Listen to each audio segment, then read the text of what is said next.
জিন্দেগি দেখে আমি বললাম, আল্লাহ আমি গুনাহগার হতে পারি রে আল্লাহ, আমি পাপী হতে পারি, তাপী হতে পারি।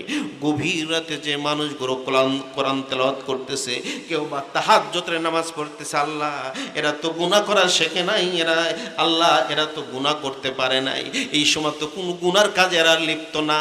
আল্লাহ তোমার গুণগান গাইতেছে, তোমার ইবাদত করতেছে, তাহাজ্জুদের নামাজ পড়তেছে। আল্লাহ এদের পায়ের ধুলা নিয়ে আমার বেটার জান ভিক্ষা চাই, আমার সন্তানের মহামারী কলেরা ডায়রিয়া রোগ আল্লাহ ভালো করে দাও। আমি বাড়িতে এসে দেখি আমার বেটার ডায়রিয়া মহামারী কলেরা রোগ আল্লাহ ভালো করে দিয়েছে। চিৎকার দিয়ে বলেন সুবহানাল্লাহ, আরো জোরে বলেন সুবহানাল্লাহ, লিল্লাহি তাকবীর। মুসলমান রে, দোয়া কবুল হয় কার? মা বাবার। রাসূল বলেছেন, হুমা জান্নাতুকা ওয়া নারুকা, তোমার মা বাবা তোমার জন্য জান্নাত, তোমার মা বাবা তোমার জন্য জাহান্নাম। মা বাবার খেদমত করে জান্নাত ক্রয় করতে হবে, মা বাবার সাথে খারাপ ব্যবহার করলে জাহান্নামে যেতে হবে। এ মুসলমান রে, আল্লাহ রাব্বুল আলামিন কালামে পাকের মধ্যে বলেন, বিসমিল্লাহির রহমানির রহিম,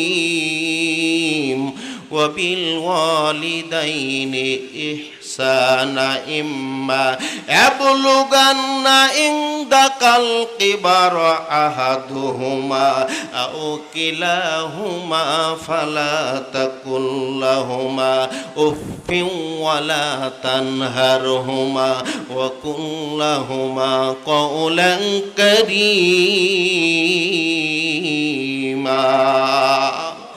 আল্লাহ রাব্বুল আলামিন বলেন, হে সন্তানেরা, ওয়াবিল ওয়ালিদাইনি ইহসানা, তোমরা তোমাদের মা বাবার সাথে ভালো ব্যবহার করো।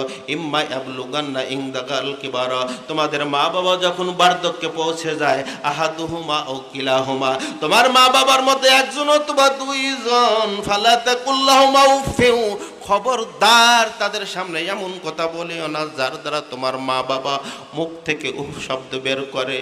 ফালাম আকুল্লাহুমা কওলান কারীমা, ফালা তাকুল্লাহুমা উফি ওয়ালা তানহারহুমা, এবং তাদেরকে ধমক দিও না। ওয়াকুল্লাহুমা কওলান কারীমা,